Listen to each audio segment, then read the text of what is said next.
I guess we can start, Ashwini.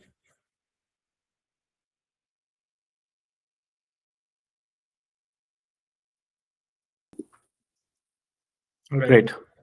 Yeah. Right. You can So see my screen, right? And just we can see your screen. Yeah. okay. So I'll just start. Welcome everyone, and thank you all for joining Beyond Home Bias: Scientific Investing for Global Exposure. Today we'll be talking about why keeping your money in one market can limit your returns or hamper the growth of your portfolio. I'm also excited to introduce our guest speaker, Ashwini Shami, President and Chief Portfolio Manager at OmniScience Capital. Ashwini co-founded OmniScience, previously helped set up one of the India's US SEC registered global money management firms, and has worked at Goldman Sachs covering US and international stocks. He holds a BTech and MTech from IIT Bombay and an MBA from IIM Lucknow and Toulouse Business School in France. So all your questions regarding to, hey, does this sector look good? Where do I look into investing in the US? Please feel free to ask Ashwini a lot of questions, and I'm sure he's going to answer some of our questions, like is it the right time to get into the US markets as well? So over to you, Ashwini. Great. Yeah. Thank you so much, and thanks for setting this up. It's always interesting to talk to investors and do these kind of webinars. The topic for today that I'm speaking on is beyond home bias, scientific investing for global exposure. So so basically, predominantly we're talking about the US investment opportunity. There are a couple of stacks which are available on the Stockel platform, and there is a private fund that is we are running together, which gives exposure to predominantly US equities. And that is where the main idea is to talk about that, how we are looking at the portfolio currently, how we look at the long-term investment opportunity, how the kind of past almost like a decade of journey has been in terms of investing in the US market, and how in terms of the Indian investors, how the things have evolved or not evolved. So this is what I'm going to talk about. So let's start with, obviously, you see, home bias is something which is common across globe for all investors. Obviously, the percentage of what is the biasness is changes from US to Europe to India. But yes, in India, it is extremely skewed because probably we have just started investing globally. So it's not even 10%, at a broader scale. But yes, that is something which is natural, because as a equity investors, you understand your home market better, you have more clarity, confidence, so you tend to invest there more. But that global diversification is required. That is something we will talk about, and I'll try and keep my presentation short so that we can have some question answer interaction later. So the case, and again, interesting point is that this is some part of this presentation is or rather the flow is something that we have used like even 6-7 years back. And the question was still that how should investors look global, look at global equities. And that was on the back of fantastic performance by US equities. That is still true 6-7 years later. Obviously, there is a significant, I would say now, participation from Indian investors, but structurally the allocation is not coming as a proper, like, the asset class, or from a well planned or well thought out manner. That is what my read is. People still looking it at as, let's say, whatever has performed well, then they want to invest into, whether it is your gold ETF or a silver ETF or any other commodity ETF, to any other global market for that matter. So even, let's say, Brazil is equal to US, or China is same as US, whichever market has recently performed well, that is where we have seen that people are chasing. And let's say, if if there is a bad year, okay, which always happens in the equity markets, then we also see that people just completely lose interest, and they start abandoning as well, which is something very different when it comes to having a structured global exposure, and US being the largest market and more than 50% of the global market cap is a very fundamentally important allocation to your portfolio, which cannot be undermined. Across time horizons, when markets will give good returns or not, whether markets will become slightly trade at premium, or they will trade at a discount. This has to remain one of the core allocation of your portfolio. So let's start with few charts. In this chart, as you see, there is one is performance of the Indian index, and one is the global index. Okay, and we strongly believe as domestic investors that India does well. India is a high growth emerging market, and its equity should do well. But interestingly, in this chart, this is the last 10-year performance of Nifty, both in INR terms, Nifty 50 and S&P 500, the respective large cap indices. And you can see that while S&P was leading 7 years back, it's still leading with a significant margin. Over a longer horizon, you would see that Nifty has been more volatile compared to S&P, and yet S&P is ahead. So this is a chart of small cap India, BSE small cap India versus Nifty 50. So you can see that more volatility in this chart vis-a-vis the large cap. This is something similar to the previous slide. This is how Indian large cap behaves in front of S&P 500 as a small cap index compared to and this is, again, visually you can see the number of, if you compare the volatility or beta, then also you will see the same result in numbers.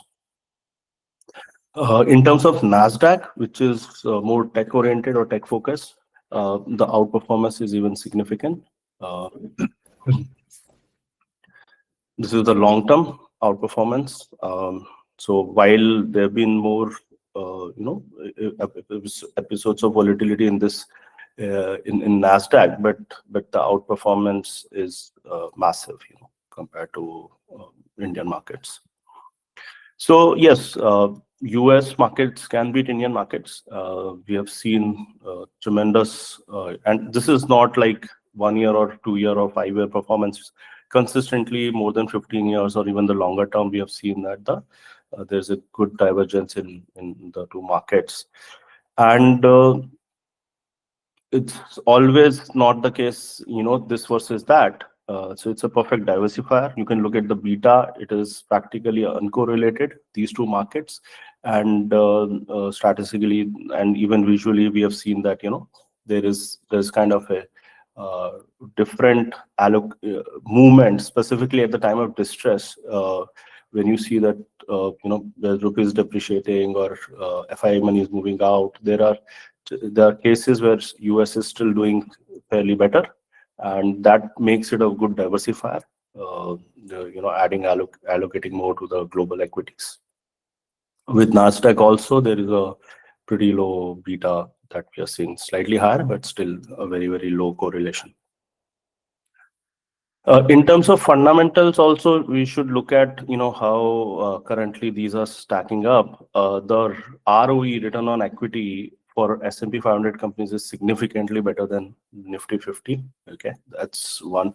Asset utilization, debt to equity gross is high for S&P, but you can see that because these are all cash-rich companies, they are heavily investing in capex as we speak on AI and other related areas. So while they have the cash, so net debt to equity is still low. So that is not creating kind of a risk from a leverage viewpoint. Margins are in line. And significantly, the main key important point is the ROE, which is significantly ahead. So fundamentally, we are seeing, obviously, I'm talking about the future growth scenarios as well. But here, as of reported basis, we see good fundamental metrics, favoring the US markets. Now, while we talk about this one, yeah, so there is one, we can, the one, I would say, free source of return is the rupee depreciation, which when you're investing in the global markets, primarily US markets. So this is a very long-term average of around 3% kind of annual depreciation of rupee. So, you can add this to the dollar returns that your portfolio can generate in the US. And that is something quite significant in terms of return expectation, right? So this is the long-term average. Obviously, we expect this to taper as India evolves to become a stronger manufacturing hub and starts exporting significantly. But yes, but it's not anytime soon, right? It's a decadal story, so to say, right? So yes, I think it's a good diversification. You're getting fundamentally strong, kind of market. You are getting, rupee depreciation benefit as well as when you're investing, and that adds to, variable factors, various factors in favor of, going global. Now, the other question that is there, and specifically in terms of, now there is TCS, there is limit on how much you can invest. What should you be investing in? Debt or liquid or equities, and how risky the equities are, and all that. So this is something that we have seen that people struggle. Again, here we say that there is a there, it's just like discipline approach. When it comes to equities, you have to follow a discipline approach. And here, what the simple simulation that we have shown is, if you just with like for a family of four with 250,000 USD is the limit. If you, for a family of four, can invest up to $1 million, and if you just keep doing it for 10 years with, let's say, some 10% kind of appreciation, I think this has been built in this. So we are looking at something like a 15-16 million investment over a 10-year period, which is something kind of 100 crore, 100 to 150 crore kind of a portfolio. I think, which is something like, for most of the, like, say, HNI, ultra HNI families, this is a reasonably good. And obviously, if you have even higher corpus, now there are avenues via your private fund in the gift city, and there are other, if it is bigger than this corpus, then definitely there are more options that open up. So even with LRS, consistently, not trying to time the market, or using your limits. Obviously, there is some money will be used for your travel and other expenditures as well. But the point is that if you consistently year on year keep doing this, as not something to looking at the market performance in the last 1 year and then taking a call whether you want to use your LRS limit, but nevertheless, with respective of how the seeing it as a structural part of your portfolio composition, and doing it every year, significant amount of money is possibly invested in the global markets. Now, how do you do it?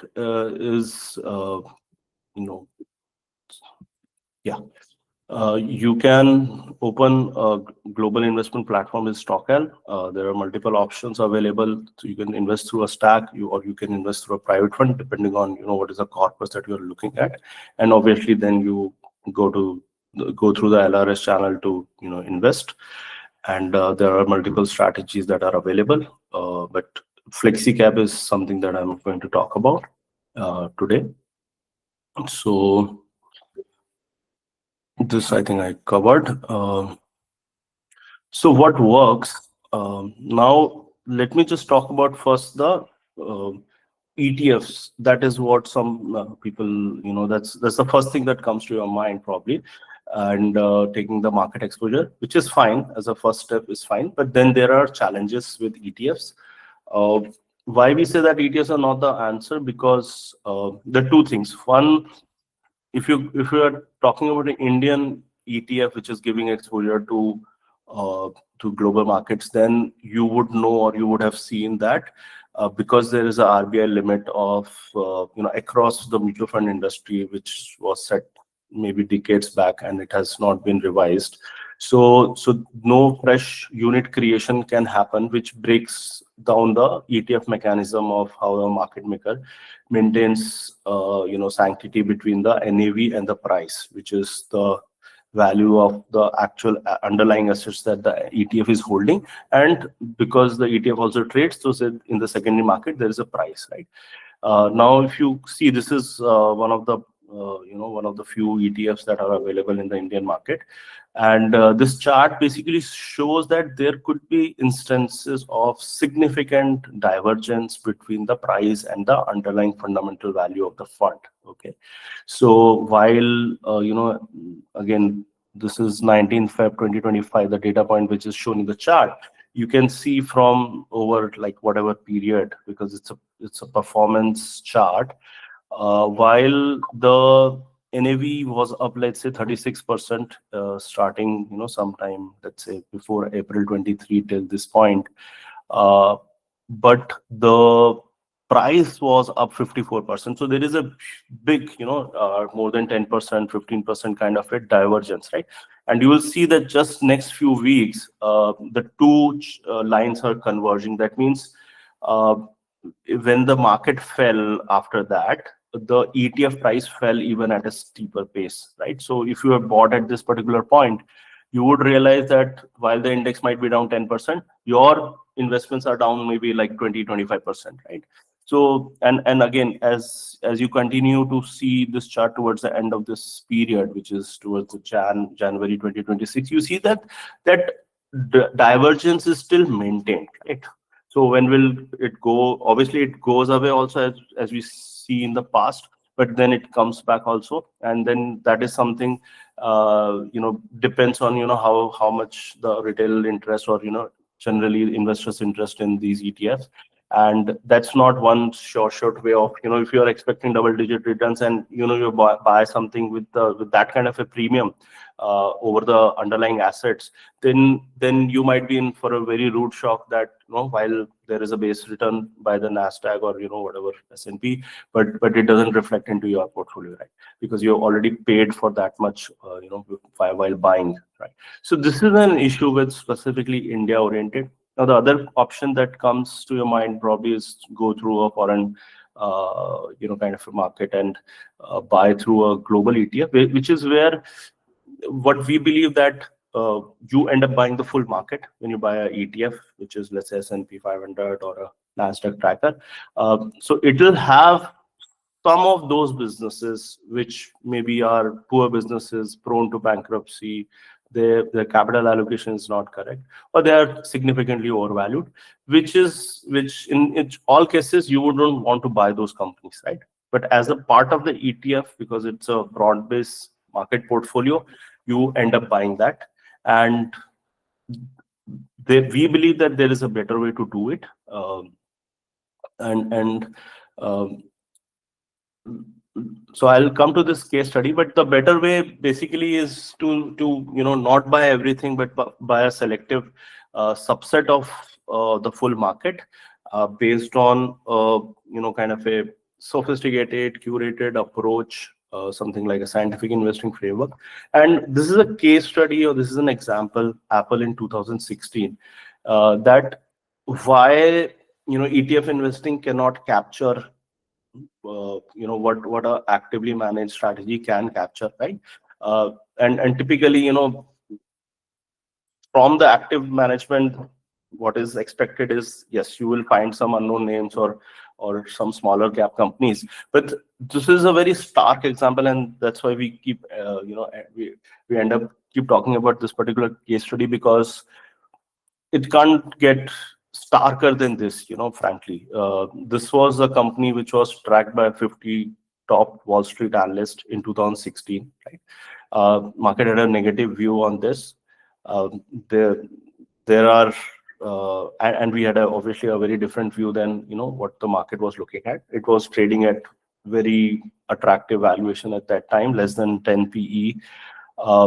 The company was around 500 billion in market cap.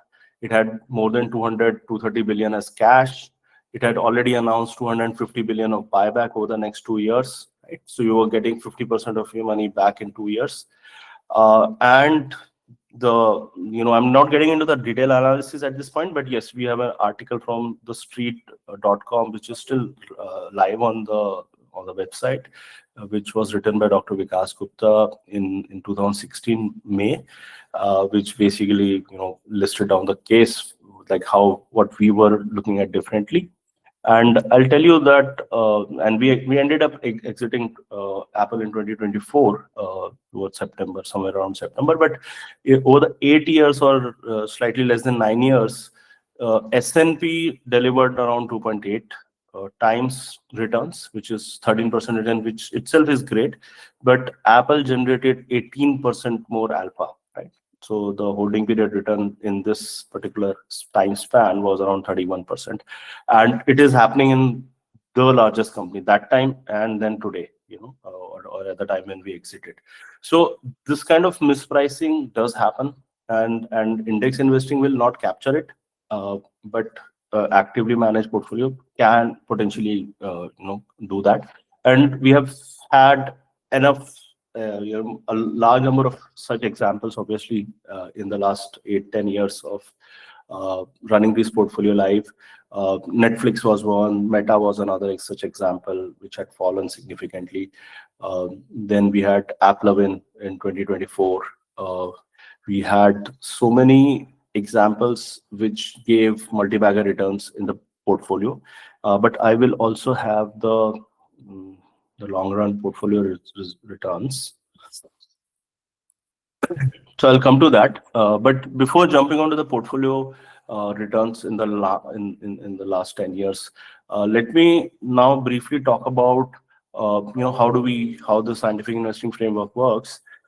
Maybe we have talked about this earlier in our years, so I'm not going to spend a lot of time here, but the main idea is to identify the fundamental risks that as an equity investor, you don't have to chase returns.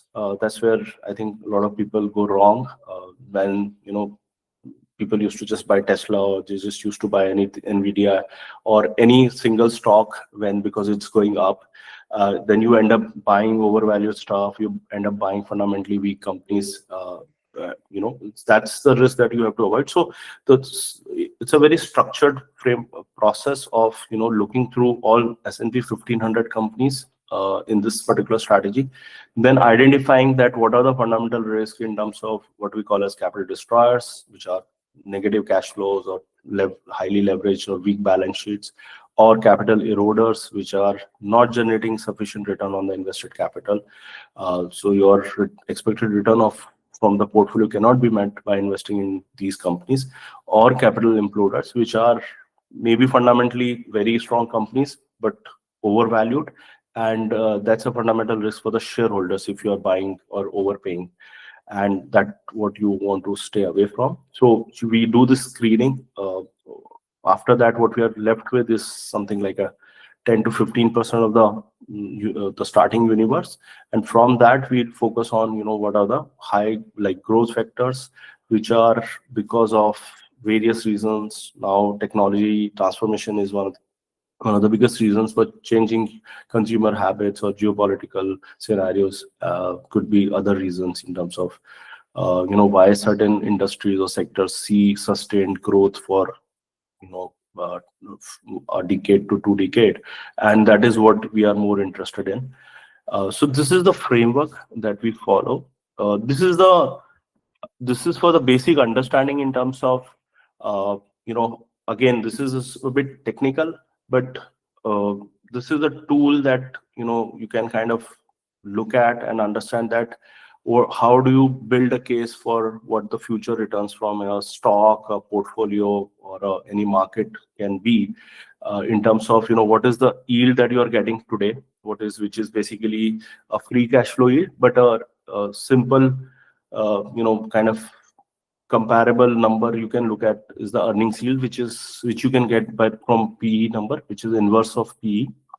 Then what is the growth of these free cash flows, or the growth of, let's say, revenue or earnings, whatever numbers that you can get a fair estimate of in terms of the longer term horizon, let's say 5-year, 10-year kind of a horizon. And then at what level you are in terms of, are you at a fairly valued level, or are you at a discount, or are you at a premium to the fair valuation that you could give to a particular fundamental set of companies? Then you can expect a re-rating or a de-rating opportunity from that, right? So the three come together and will decide what is your future return. And this is what we have been consistently following, maintaining a good yield of the portfolio every time we have rebalanced our portfolios, that the yield is good, the growth outlook for those companies on a longer term basis is good, and there is a potential of re-rating that is available, right? So that's how the returns have been generated. Now, so this is what kind of these returns that are which I'll be showing you. But before we jump onto the returns, again, there is one more important concept that we need to understand, specifically in the US context. If you would see that smart beta, because we have been talking about the index investing, and when we talk about index investing, there is ETFs which are available for all types of style investments, which is typically called as smart beta. So you like growth companies, there is a growth ETF, right, which is focusing on high growth companies.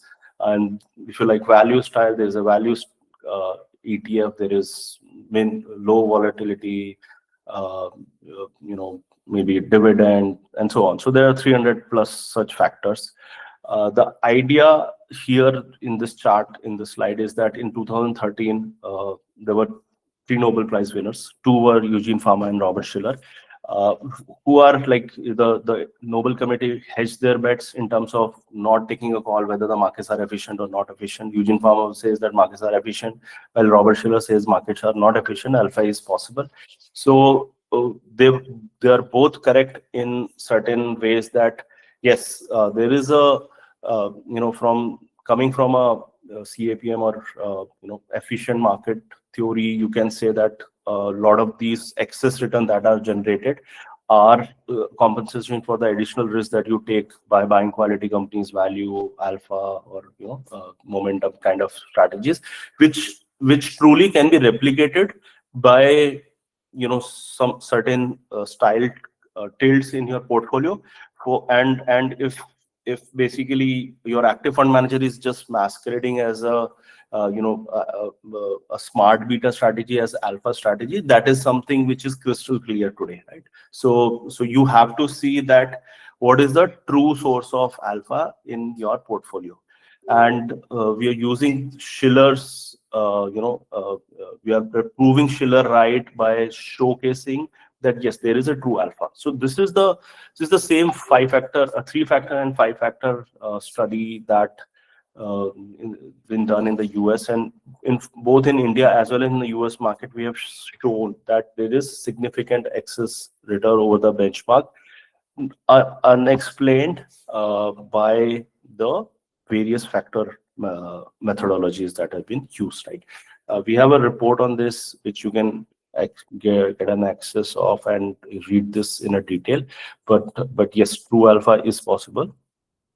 We have also done a comparison of our over a 5-year period with various hedge funds from the Lipper database, and consistently, obviously, we have picked the value funds, multi-caps, which is the appropriate category comparison here, and we have significant alpha over that, including Berkshire Hathaway.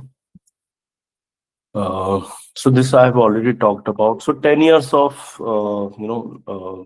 INR 10 billion to overall capital, but this is the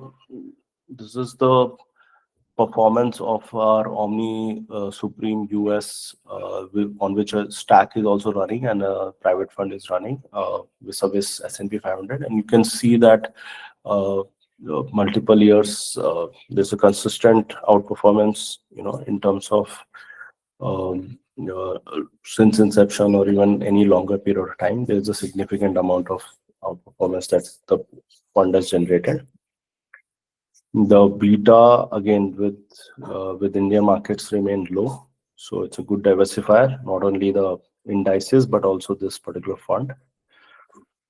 Yeah, so this is the first part that I wanted to talk about in terms of our strategy, our framework, how we are differentiated, why there is a need at the first place, and then why actively managed portfolio could be a better bet in terms of going global.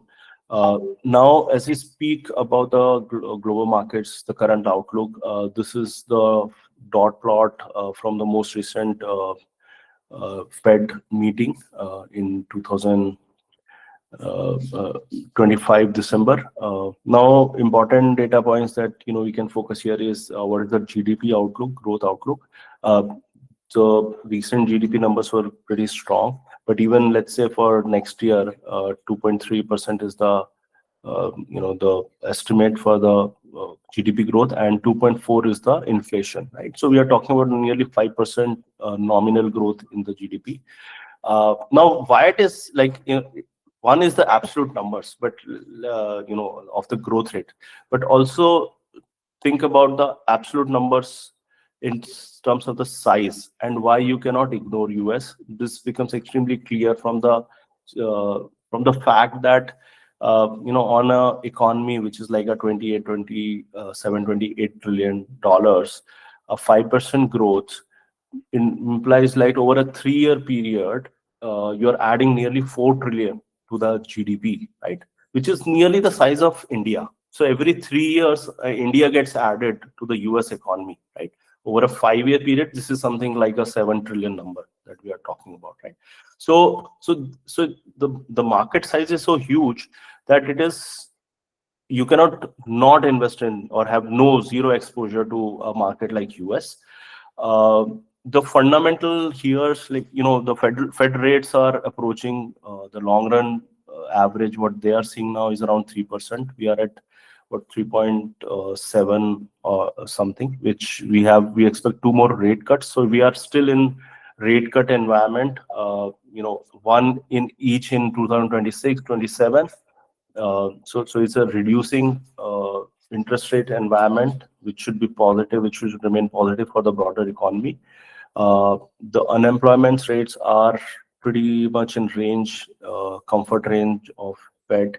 Inflation is also slightly higher, but then expectation is it'll narrow down to 2.4 and 2.1 and come to 2% range that the Fed is focusing on. So fundamentally, the growth numbers for the economy itself is around 5%. But if you look at other macro data, and let me straight away jump to the S&P 500 key metrics here, the growth, NTM growth for S&P itself is around 12% for the next year. But for the longer, like for 2030, the overall consensus is around 10% growth for S&P. And this is primarily driven by your magnificent 10 companies which are doing massive amount of capex, right? This year they have invested more than $350 billion in capex, and maybe around $300 billion in R&D expenditure, right? So the size and quantum you can kind of estimate. So these companies are estimated to grow somewhere around 18% over the next 5 years. And that is taking the overall growth expectation for the S&P at around 10%.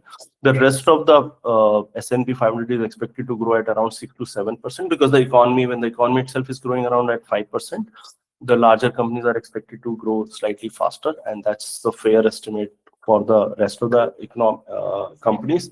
But the overall, and if you now compare it with the Indian economy also has a NTM growth number is around 11% for the earnings growth for Indian economy, 11 to 12%. So So the forward PE is, while the current PE is around 28, 29, forward PE is around 22 to 23. India is forward is around 20. So yes, so valuations are, they are slightly premium, but then the growth is also premium in the US markets. The other basic fundamentals I've already talked about, so like ROE and everything, they are pretty strong. And there are, yes, obviously there is a lot of capex being done. So there are assets which are not operating yet, and that is where some of the numbers might not look too attractive, or there might be under non-normalized to that extent. But even that is going to improve as more and more capex comes into operating capacity, right? In terms of the other key parameters, as I talked about, the interest rates are coming down, jobless claims, unemployment rate are stable. Dollar, yes, dollar has come down, but last 10-year average, if you see, is that is around 100. It has corrected, but it is still not too out of line of the last 10-year number. ISM but PMI for services is in expansionary mode.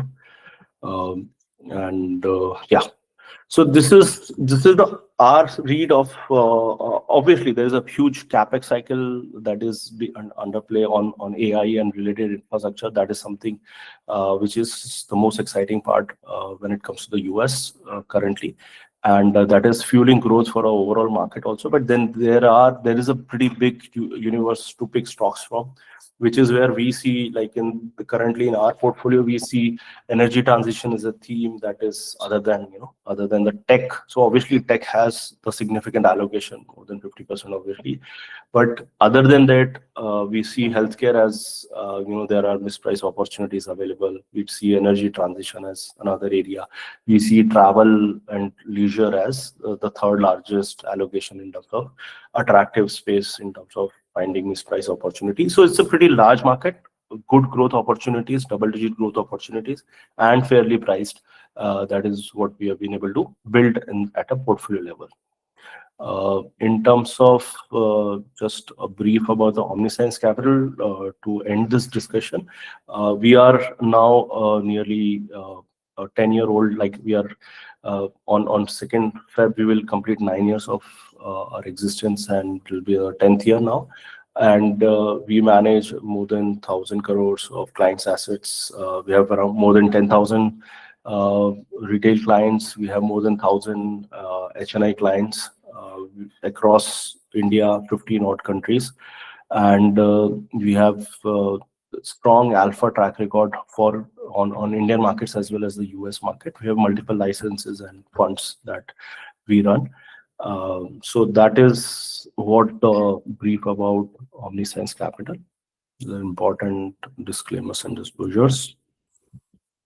And you can follow us on our social media handles for updates. And I think that's all from my side. I think if there are questions, then I can take. Yeah. This is the time we'll be taking to answer questions from the audience. You can leave your question either in the chat box or in the more options in the meeting tools. You'll also get an option for question answers box. You can leave your questions there and we'll help answer them.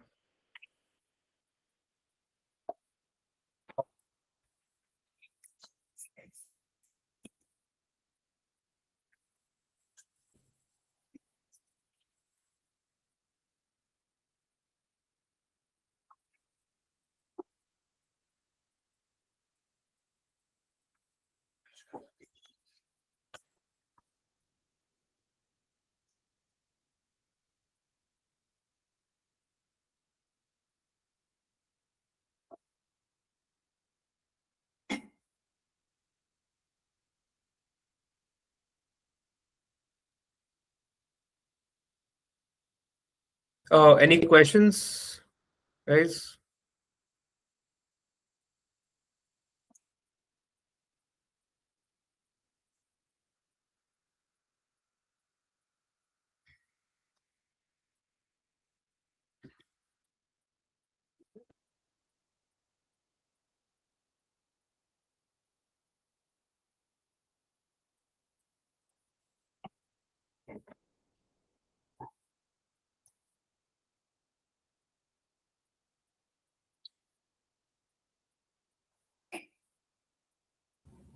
So I believe Ram has few questions. I'll just try to unmute Ram.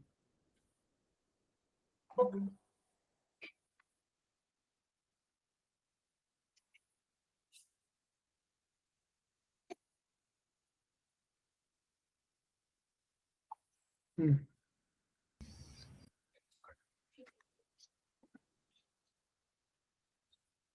The speaker is off. Okay. Hi, Ashwini. Good evening. This is Yeah, Ram hi. from Borderless. So, I mean, seeing your presentation, like few questions like popped up out of my mind. So, can I like put it all together, like, or you want to take it one? Yes. Yeah, that's okay. You can. Sure. So I mean, like, when I looked at this strategy, right? So at OmniScience, like, is it always, your greatest indicator is going behind cash-rich companies, or looking at things like free cash flow and ROIC? Is it always been like that, or do you use any other kind of indicators also? Like, how do you Sure. measure this is one. And I saw the case which you presented on Apple, right? So how do you see Apple, like, is it still the growth cycle with Apple is does it still exist, or Apple is not, is it same, or will it shrink a bit considering Apple's company's maturity? And third question is that, again, since you are talking about all the cash rich companies, I just wanted to know your view on a company like United Health, right, which is very highly cash rich, but again, which is prone to many regulatory risks, right? So Yeah, this is one. perfect. And again, how do you see disruptive companies, for example, Duolingo, right?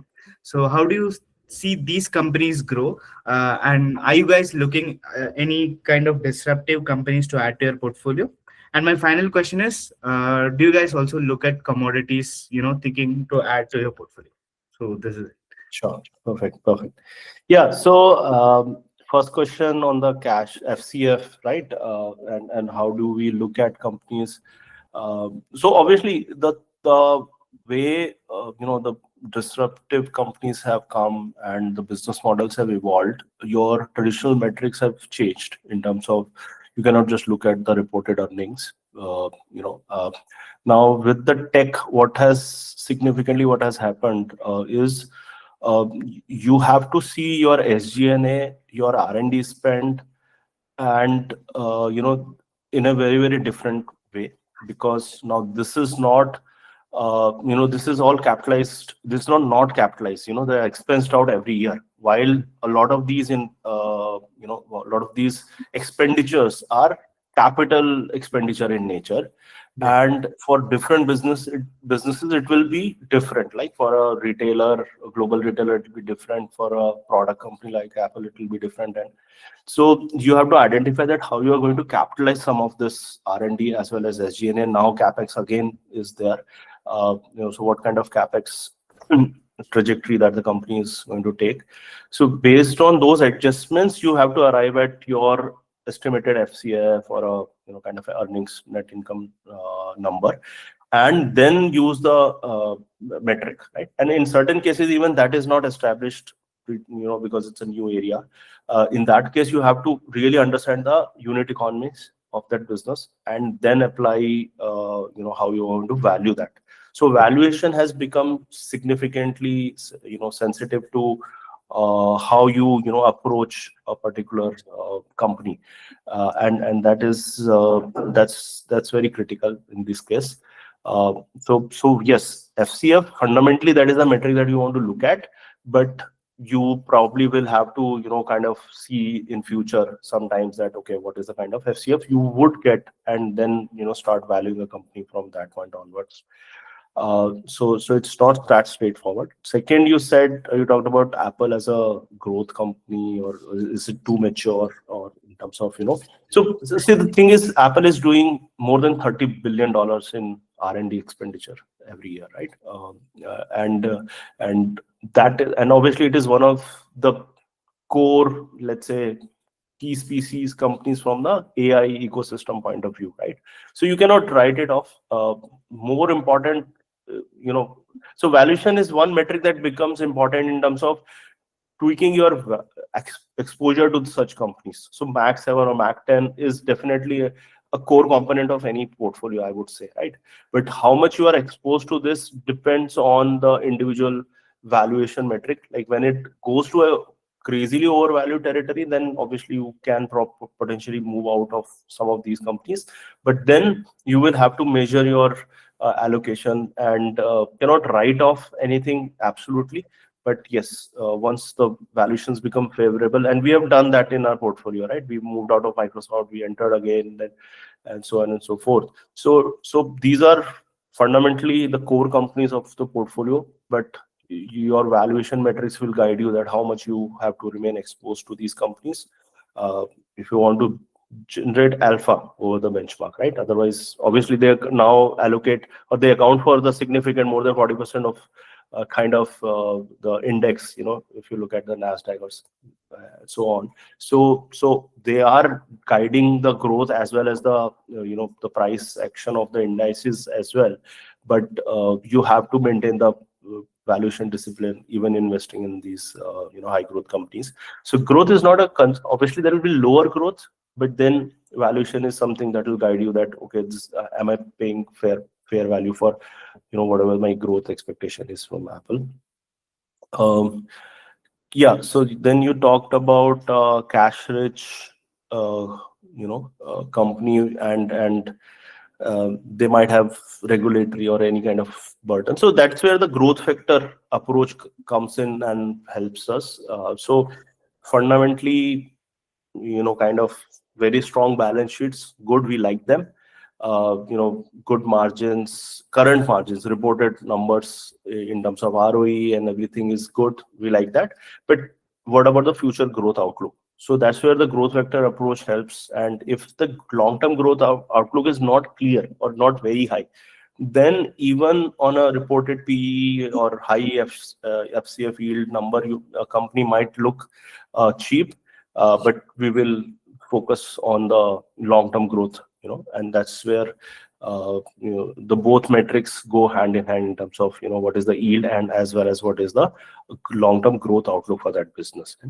And finally, disruption you talked about. So there have been, mostly all of these companies are, in some way disruptive.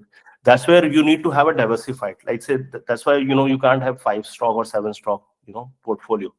That's why we have like a 25 to 30 stock portfolio typically, so that you have enough. So this is a VC approach, that you want to give chance to enough of your bets so that you can capture those kind of supernormal returns where the companies have gone multifold in terms of value. So we are cognizant of the fact, and that's why we like to run 25 to 30 stock portfolio, so that we cast our net broad enough to capture such disruptive businesses.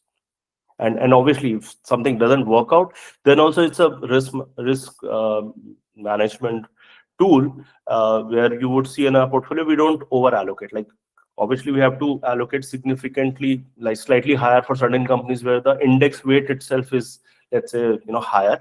But to that extent, we are nearly equal weighted when it comes to the portfolio construction also. Thank you so much. Uh, if anyone else is having any questions, feel free to put it on chat or on the Q&A box. I'm also enabling, your mics. So if you would like to unmute yourself and ask a question, that'll also be great.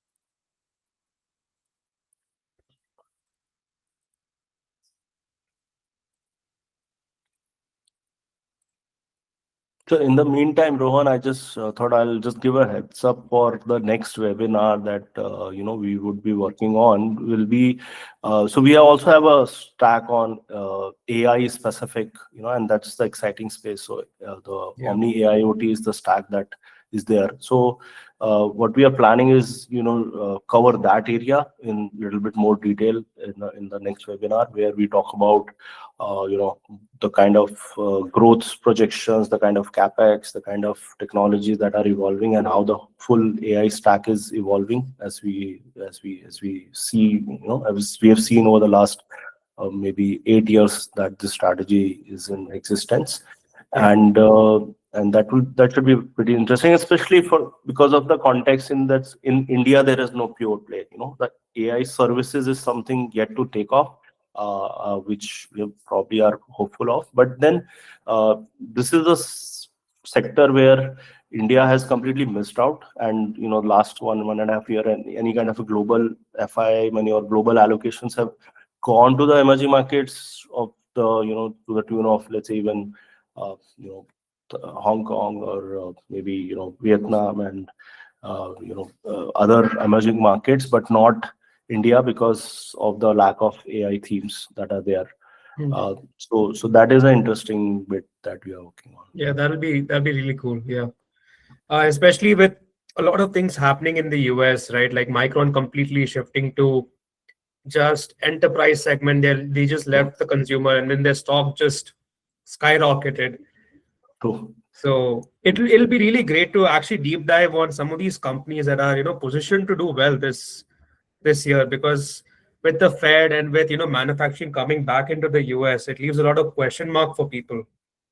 Like, where do I go to? And with interest rates coming down, should I look into investing in the financial sector in the US, or maybe the consumer sector, because people will start spending now, right, once the interest rates goes down. So so that'll be a really great topic. perfect. So I don't see any more questions. Thank you all for joining. Thank you, Ashwini, for taking the time out. In case if anybody else has any questions, you can reach out to me post the webinar. My name is Rohan. You can drop me an email. My email ID is rohan@stockle.com. And if you have any questions regarding the webinar, I'll be reaching out to Ashwini and helping you get the answers to your questions. Or if you have any questions on how to onboard into the portfolio, or if you want like to make an account with us, you can reach out to me again on that, or you can reach out to our customer success team. Thank you, Ashwini, for joining. It was a pleasure Thank to you have so you. much. Thank you. Looking forward to the next one. Yeah, thank you. Thank Bye. you. Bye.